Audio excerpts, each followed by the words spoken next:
Everyone loves someone who's had an abortion. You may not know it, but you do.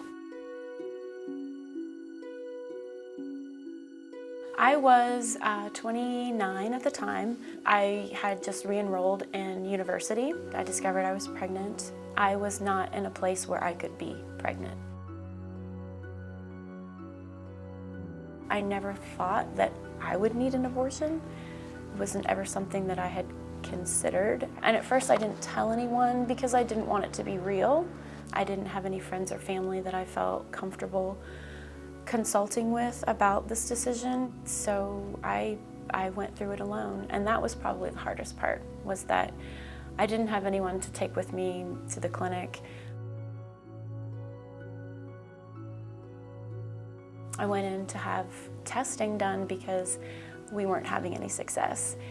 And the testing actually showed that I was menopausal. I felt like I needed to have a child in order to be validated. When I found out that I wouldn't be able to safely carry a pregnancy, I really became okay with rejecting that. But I've done things that other people haven't, and I couldn't have done those things if I had become a parent in that moment. My name is Amanda Lovingood, and I had an abortion, and you are not alone. I'm really nervous. That's okay, that's okay. Most kids that go into foster care don't want to be removed from their parents, but at that time, that's the only thing that I wanted. I am the one who told the police on my parents. They were both arrested, and my sister and I both got put into foster care. I was really mad at my mom when everything happened, but I still missed her like crazy, and I loved her so much. I literally went like months without a hug. It's just hard being a teenage girl without your mom. My foster parents are like my forever parents. They came into my life when I was 17. I just call my foster parents my parents most of the time because as soon as I say the word foster, people give me looks and they're sad and they want to know more. When I went into foster care, I spent so much time isolating myself because I was really depressed. As I've gotten older, I realized like it's not a secret thing. Like it's such a huge part of my life and it's not something to be ashamed of. Before I was in foster care, I never really heard about it. Why do more people not know about this?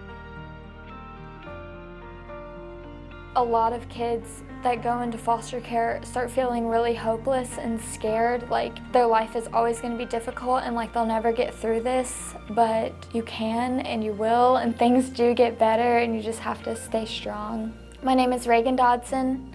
I was in foster care, and you are not alone. My life was a mess. As a Black child growing up in a predominantly white community, I always felt insecure, less than, not enough. I just felt like I didn't fit in. I was on an athletic scholarship. I was playing basketball, and there was a lot of pressure there. Before then, I had began to drink and use marijuana. So that was like an outlet to cope with the feelings I was having. My first suicide attempt was when I was 19 years old, and there were 3 more after that.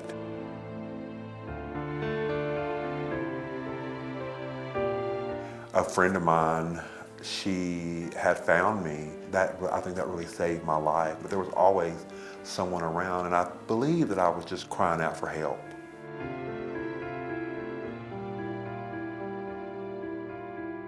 The disease of addiction does not discriminate. It can happen to anybody. So I just felt as though if I did this, I won't be able to feel the emotions that I was feeling at the time.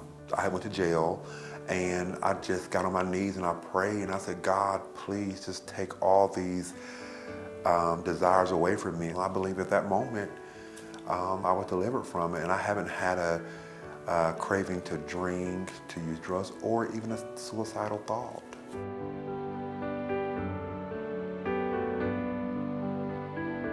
When someone tells me, don't give up on my child, please don't give up on my child, that gets me, that gets me every time. And I don't, they may give up on themselves, but I'll keep going. And there's such a stigma on asking for help because it's a sign of weakness. In the African American community, especially for males, we don't talk about our feelings. And that's what leads us to those behaviors.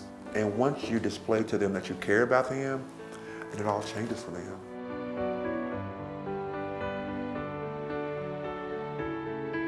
I don't want to be back in the ER with a tube down my throat again, ever again. That's why I work really hard on taking care of myself now. It's taken a lot of therapy and a lot of work and a lot of therapy and a lot of work. It's like a slingshot.